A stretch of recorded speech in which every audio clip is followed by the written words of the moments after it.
अस्सलामुअलैकुम दोस्तों, welcome back to my YouTube channel. उम्मीद है आप सब लोग खैरियत से होंगे। नई सुबह और नए दिन के आगाज़ के साथ आप सबका मैं अपने चैनल में वेलकम करता हूं। मैं इस वक्त मौजूद हूँ इस्तांबुल में, तुर्की में। तो बेसिकली आज मेरा तकरीबन तुर्की में 10वां दिन है और आज जिस जगह मैं मौजूद हूँ वो जगह है अक्सराई। तो जहाँ से मेरी शुरुआत हुई थी मैं आज उसी जगह पे आया हूँ। मैंने कहा मैं जाते जाते हुए वो अक्सराई विज़िट करता हूँ, क्योंकि उस टाइम मैंने कोई ये प्लेस विज़िट नहीं की थी। मैं सिर्फ उतरा था, फिर यहाँ से मैंने ट्रेन ली थी सुल्तान अहमद के लिए, फिर सुल्तान अहमद से फिर मैं डायरेक्ट तकसीम गया था।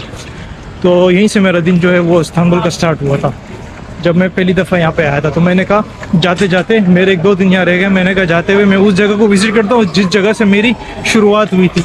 तो ये सारा प्लेस जो है ये अक्सराई का जो है ये प्लेस है। तो फिलहाल ये यहाँ का कुछ यूँ नज़ारा है और सामने एक रोड बंद की हुई है, मुझे समझ नहीं आ रहा है किस वजह से बंद की हुई है। तो इधर भी रोड बंद किया हुआ है इन्होंने। तो चलते हैं, एक्सप्लोर करते हैं ये अक्सराई को। हम आगे की तरफ चलते हैं।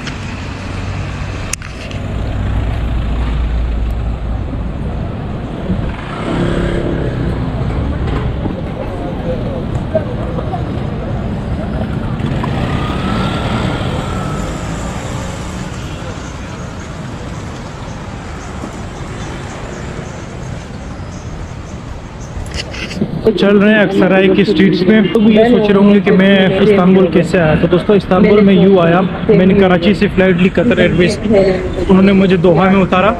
तो दोहा में मेरा जो ले ओवर था वो तकरीबन 4 घंटे का ले ओवर था। तो 4 घंटे में कतर एयरपोर्ट पे था, हमाद इंटरनेशनल एयरपोर्ट, जो काफ़ी बहुत ज़्यादा खूबसूरत एयरपोर्ट है और बड़ा एयरपोर्ट है कतर का, और बहुत ही ज़बरदस्त फर्स्ट क्लास इंटरनेशनल एयरपोर्ट है वो। उस जैसे एयरपोर्ट मैंने कहीं नहीं देखा, बहुत ज़बरदस्त फैसिलिटीज़ थी उसके साथ। हालांकि इस्तांबुल एयरपोर्ट का लोग बोलते हैं कि बहुत बड़ा एयरपोर्ट है और बहुत अच्छा एयरपोर्ट है, पर हमाद इंटरनेशनल उससे कई गुना बेहतर एयरपोर्ट है।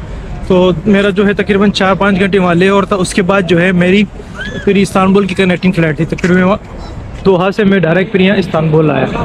तो इस्तांबुल आया हूँ मैं, तकरीबन मुझे इसकी जो टिकट की जो प्राइस मुझे पड़ी है काफ़ी महंगी पड़ी मुझे। 1,12,000 या 13,000 के आसपास मुझे ये टिकट पड़ी कराची से इस्तांबुल। फिर इस्तांबुल से मुझे वापस दोहा जाना है, फिर दोहा से फिर दोबारा मुझे कराची जाना है। तो ये जो टिकट है मुझे इतनी की पड़ी 1,12,000 रुपये की।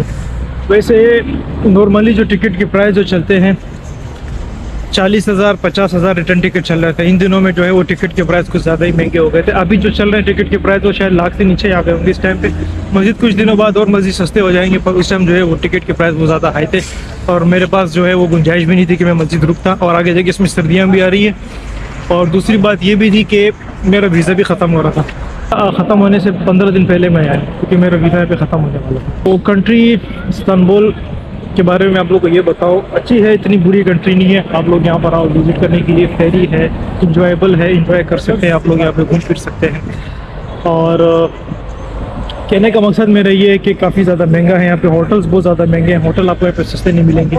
जिस एरिया में मैं रह रहा हूँ तकसीम में, तो तकसीम में मेरे जो हमारा हॉस्टल है वही सिर्फ सस्ता है। उसके अलावा आप आसपास कहीं भी आप जाते हो तो आपको जो हॉस्टल है वो तकरीबन $500, $300, $40, $50, $200, इससे कम में कहीं पे भी आपको जो है एक नाइट कहीं पे भी आपको इससे सस्ती नहीं मिलेगी।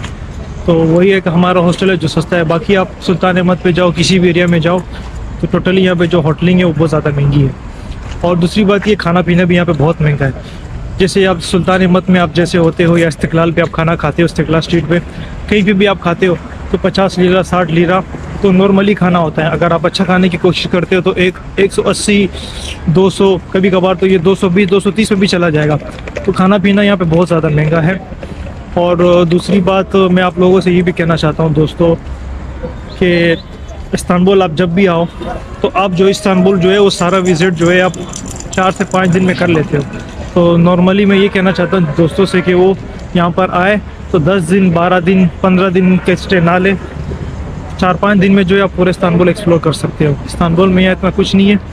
जैसे ये जो सुल्तान अहमद की डिस्ट्रिक्ट है, आसपास ही ब्लू मॉस्क से सामने हाया सोफिया है, फिर स्ट्रेट जाते हो, ये मतलब एक ही पट्टी में आपको सारी चीज़ें मिलती है। आप एक ही दिन में एक दिन में ये सब आप कवर कर सकते हो। बाकी एशियन साइड है, एक दिन आपको एशियन साइड पे निकल जाएगा।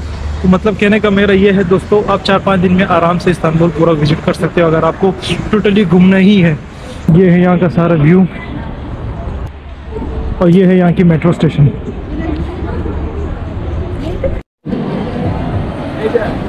तो दोस्तों मैं मौजूद हूँ अक्सराई पे। जैसे मैंने आप लोगों को बताया था कि मेरा जो है इस्तांबुल का टूर शुरू यहीं से हुआ था। मैं आया था, मैंने सबसे पहले यहाँ पे आके सिम खरीदी थी। सिम के बारे में आपको बताया था। वो सिम मैंने यहाँ इस दुकान से ली थी। तो ये सामने दुकान है, यहाँ दुकान से मैंने सिम ली थी। अभी मैंने इनको सिम वापस कर दी। तो इन्होंने मुझे सिम 350 रुपये की दी थी। इन्होंने कहा जब आप जाओगे तो सिम मुझे वापसी कर देना। तो क्योंकि मैं कल जा रहा हूँ तो मैंने इनको सिम वापसी कर दी। तो इन्होंने मुझे 100 रुपये वापसी दे दी है। तो समझ ले कि मुझे 250 रुपये की जो है वो सिम पड़ी थी। तो अगर मैं एयरपोर्ट से वो सिम लेता तो वो रिफंडेबल भी नहीं थी और वो मुझे 550-600 रुपये की पड़ती। तो 250 रुपये की सिम पड़ी और 100 रुपये 350 की ली थी। सिम वापसी कर दी और 100 रुपये मुझे वापसी मिले। तो इस तरीके से सिम जो है वो पूरे टूर में 12-13 दिन के लिए मुझे 250 रुपये की सिम पड़ी। तो अभी जो हमने सिम वापसी करवाई, तो सिम वापसी करवाने के बाद उसके बराबर में एक रेस्टोरेंट है। उन्हें ये चिकन के शावरमा बनाते हैं, बहुत बेहतरीन जायका होता है। ये मेरे सामने है, ये 32 रुपये का ये देते हैं और काफ़ी बड़ा होता है। आप खाते हैं तो आधे में आपका पेट फुल हो जाता है और बेहतरीन जायका है इसका। तो मैंने अभी खाया, इसका बड़ा मज़ा आया खा के ना। तो टेस्ट भी बहुत अच्छा था इनका और माइनीस भी डालते हैं इसमें। माइनीस भी बड़ी ज़बरदस्त किस्म की माइनीस थी, तो खा के बड़ा मज़ा आया। तो अभी हम चलते हैं वापसी अपने सफ़र की तरफ।